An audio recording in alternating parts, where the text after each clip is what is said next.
Assalamualaikum warahmatullahi wabarakatuh. Selamat pagi ibu-ibu. Perkenalkan, saya Bidan Merlin dari BPM Teratai. Hari ini saya akan melakukan penyuluhan tentang tanda-tanda bahaya pada kehamilan. Nah, apa sih tujuan saya melakukan penyuluhan ini? Yaitu agar supaya ibu dan keluarga dapat mengetahui apa tanda-tanda bahaya pada kehamilan, serta diharapkan ibu dan keluarga dapat mengetahui tentang penjelasannya, penyebabnya, macam-macam tanda bahaya, dan dapat mempersiapkan diri jika ibu atau ada keluarga yang mengalami tanda-tanda bahaya pada kehamilan. Sekarang ibu-ibu kita bahas tentang macam-macam tanda bahaya kehamilan. Yang pertama itu pendarahan pervaginam. Nah, biasanya pendarahan ini terjadi kurang dari waktu 22 minggu. Nah, 22 minggu itu berapa bulan ibu-ibu? Ya, benar, 6 bulan. Nah, berarti pendarahannya kurang dari waktu 6 bulan. Biasanya pendarahan pervaginam ini dalam kehamilan adalah cukup normal. Biasanya terjadi pada masa awal kehamilan, ibu akan mengalami pendarahan yang sedikit. Kemudian, macam-macam pendarahan dari pervaginam. Nah, pendarahan pervaginam ini ada macam-macamnya juga, ibu. Nah, pada awal kehamilan ada tanda bahaya yang pertama abortus. Nah, abortus ini yaitu pengeluaran pada konsepsi pada usia kehamilan kurang dari 20 minggu. Berat janin di sini kurang dari 500 gram. Tanda bahayanya yaitu pendarahan abdomen. Nah, di sini ada yang tahu apa abdomen itu, ibu-ibu? Ya, abdomen itu adalah perut. Biasanya pendarahan ini disertai dengan nyeri dan mulas. Yang kedua, tanda bahaya kehamilan yaitu kehamilan ektopik. Kehamilan di mana implantasi atau pertumbuhan hasil konsepsi di luar endometrium atau di luar rahim, di mana janin yang seharusnya bertumbuh di dalam rahim itu dia bertumbuh di luar rahim. Tanda-tanda bahayanya yaitu pendarahan berwarna coklat tua dan umumnya sedikit nyeri perut dan uterus terasa lembek. Tanda bahaya kehamilan yang ketiga yaitu moladatidos. Orang awam biasanya menyebutnya dengan hamil anggur. Nah, kehamilan ini merupakan kehamilan yang abnormal atau tidak normal. Tanda-tandanya itu pendarahan berulang, nyeri perut, tidak teraba bagian janin, tidak terdengar denyut jantung janin. Nah, kemudian tanda bahaya kehamilan yang keempat yaitu hiperemesis gravidarum. Nah, hiperemesis gravidarum adalah mual muntah berlebihan sehingga menimbulkan gangguan aktivitas sehari-hari pada ibu dan bahkan dapat membahayakan kehidupan ibu atau janin. Nah, di mana ibu mengalami mual dan muntah itu secara berlebihan. Nah, itu merupakan termasuk tanda bahaya ya ibu-ibu. Nah, kalau yang pertama tadi tanda bahaya kehamilan pada kehamilan awal, sekarang kita bahas pada tanda bahaya kehamilan pada kehamilan lanjutan. Nah, tanda bahaya kehamilan pada kehamilan lanjutan yang pertama yaitu plasenta previa. Nah, keadaan di mana plasenta berimplementasi pada tempat abnormal atau tempat yang tidak normal, yaitu pada segmen bawah rahim sehingga menutupi sebagian atau seluruh jalan lahir. Yang kedua yaitu sclerosis, yaitu suatu keadaan di mana plasenta yang letaknya normal terlepas sebagian atau seluruhnya sebelum janin lahir. Biasanya dihitung sejak usia kehamilan lebih dari 28 minggu. Jadi sebelum bayinya keluar, plasentanya keluar di luar ibu. Ketiga, sakit kepala yang hebat. Nah, biasanya ibu-ibu banyak yang remeh tentang sakit kepala. Kok bidan, masa sakit kepala itu bisa termasuk tanda-tanda bahaya kehamilan? Nah, di sini penjelasan ibu, yaitu sakit kepala yang hebat pada masa kehamilan, yaitu sakit kepala yang menunjukkan adanya masalah serius, adalah sakit kepala yang hebat yang menetap dan tidak hilang setelah beristirahat. Nah, berarti sakit kepala yang termasuk dalam tanda-tanda bahaya kehamilan yaitu sakit kepala yang hebat. Dimana kalau sakit kepala itu walaupun ibu udah istirahat, itu nggak hilang. Nah, kita bahas yang ketiga yaitu penglihatan kabur, yaitu perubahan penglihatan ini memungkinkan disertai dengan sakit kepala. Jadi, saat ibu mengalami sakit kepala yang hebat, biasanya itu disertai dengan penglihatan ibu yang menjadi kabur. Sekarang yang keberapa ibu? Yang keempat atau kelima?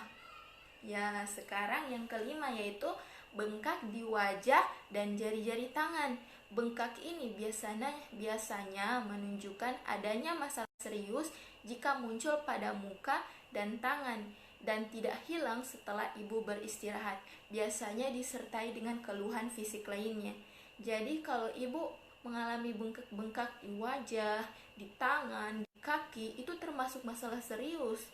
Nah, yang keenam sekarang itu keluar cairan pervaginam. Nah, keluarnya cairan ini harus dapat dibedakan ya Ibu antara urin dan air ketuban. Jika cairan yang keluar yaitu tidak terasa, kemudian berbau amis dan warna putih keruh, berarti yang keluar adalah ketuban. Sekarang yaitu tanda bahaya kehamilan yang ketujuh, yaitu tidak adanya gerakan janin. Ibu-ibu minimal gerakan janin yaitu 10 kali dalam waktu 24 jam. Nah, jika dalam waktu 24 jam gerak janin kurang dari 10 kali, itu termasuk tanda bahaya kehamilan dan bisa mengakibatkan gangguan pada janin, misalnya yaitu asfiksia janin sampai kematian janin.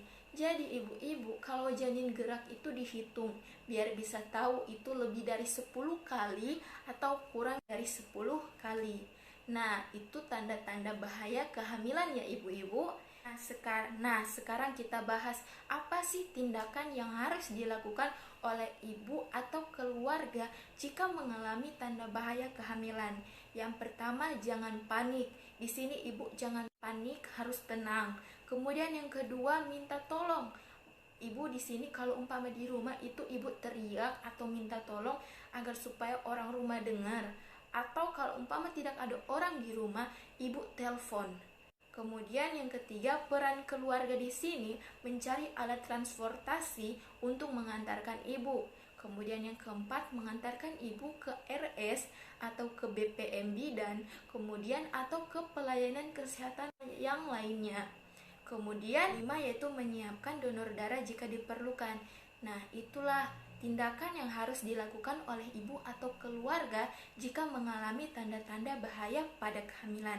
Sekarang kita bahas cara mencegah atau mengantisipasi. Nah, yang pertama, ibu harus ANC secara teratur. ANC itu antenatal care, di mana ibu melakukan pemeriksaan kehamilan yaitu sebanyak 4 kali. Yang pertama yaitu 1 kali pada trimester pertama, kemudian 1 kali pada trimester kedua, kemudian 2 kali pada trimester ketiga. Kemudian yaitu mengkonsumsi makanan dengan gizi seimbang, yaitu mengkonsumsi ikan, sayur, nasi, kemudian vitamin, kemudian jangan lupa ibu untuk meminum susu hamil. Kemudian yang selanjutnya yaitu ini ibu harus melakukan istirahat yang cukup agar ibu tidak mengalami anemia. Kemudian olahraga yang ringan yaitu misalnya jalan-jalan pagi sama suami, seperti itu. Kemudian ibu harus ada dukungan dari keluarga. Nah, dukungan keluarga di sini sangat penting. Ini agar supaya ibu semangat serta ibu senang. Oh, di sini bukan hanya saya mengharapkan bayi ini lahir, ternyata ada ibu, ada suami saya yang ingin bayi ini sehat, bayi ini lahir. Dan di sini keluarga itu memang harus support sama ibu. Kemudian menghindari stres. Di sini ibu sangat penting untuk menghindari stres, jangan pikir-pikirkan sesuatu yang menyebabkan ibu stres. Selanjutnya yaitu jangan melakukan pekerjaan yang berat. Apapun itu, alasan apapun itu, ibu jangan melakukan pekerjaan yang berat. Nah, itu akan membahayakan janin ibu. Kemudian, jika timbul masalah atau keluhan, segera pergi ke rumah sakit atau ke puskesmas atau BPM Bidan atau ke pelayanan kesehatan yang lainnya untuk mencegah terjadinya masalah. Nah, sekian penyuluhan dari saya. Di sini ada ibu-ibu yang ingin bertanya atau ada yang kurang jelas, silahkan tanya ke saya. Jangan malu-malu ibu ya, jangan malu-malu. Oh, semua sudah jelas ya Ibu. Saya harap penyuluhan ini dapat menekan angka kematian ibu dan anak. Kemudian saya harap penyuluhan ini sangat bermanfaat untuk ibu atau ada keluarga ibu atau saudara ibu yang sedang hamil yang tidak datang ke penyuluhan ini. Saya harap informasi ini ibu sampaikan ke saudara-saudara ibu ya.